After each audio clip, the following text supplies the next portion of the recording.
Bugün sizlerle birlikte doğal, şekersiz, ev yapımı fıstık ezmesi yapacağız. Bu gördüğünüz kabuklu fıstıklarımızı bu hale getirip blenderda çekeceğiz.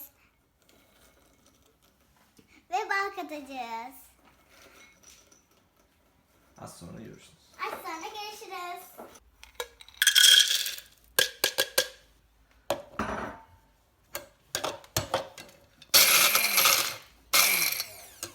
Fıstık ezmemiz şu kıvama gelecek. Sonra bal ekleyeceğiz.